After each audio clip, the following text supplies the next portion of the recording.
now cut across to a psychiatrist. And we're going to later on tell you exactly what were the other details that have been pouring in, other WhatsApp chats, other chats, which clearly seem to suggest that the family was in the know.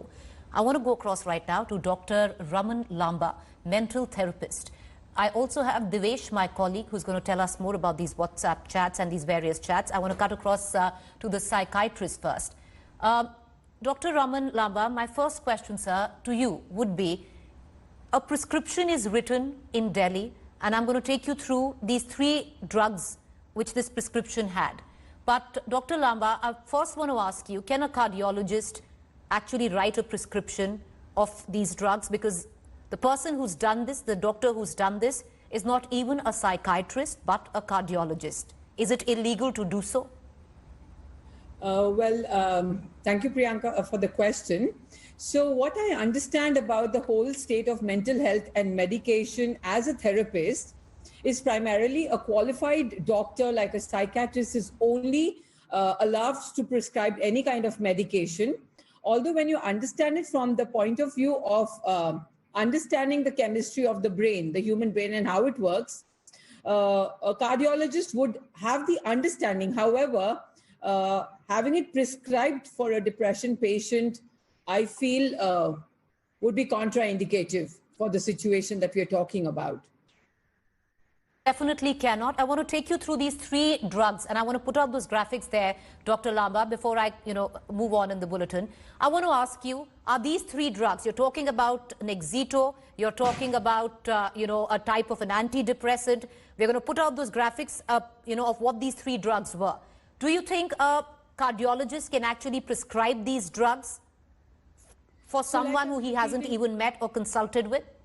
No, absolutely not, because you must understand that these drugs are very, very strong on the human brain, and they actually numb the whole senses and the whole chemistry of the brain to the body.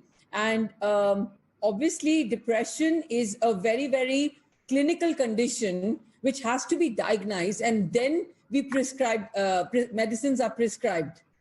Without any diagnosis in hand, just prescribing a medication, like I said before, would be very contraindicative, and also could dip down a person's mental, emotional state of being, a person's sensory neurons and senses to a very, very deep state of probably, just going into a numb state.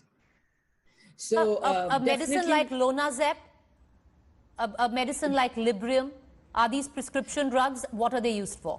Yes, they're used for mental health, for depression, for sometimes they're used for epileptic seizures to, so when you understand the whole term of depression, a person goes into depression when they've gone through extreme emotional and mental trauma from the past, right? So they're feeling a lot of emotional pain inside, and that is when these medications are given for them to kind of balance the serotonin levels that go imbalanced, the brain chemicals I'm talking about.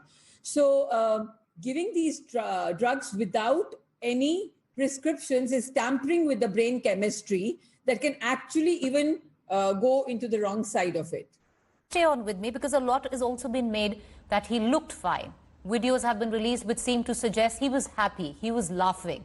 I want to talk a little bit more about mental health, especially how there are high-functioning bipolars, there are high-functioning people who are depressive. I want to talk a little bit more about it, but I want to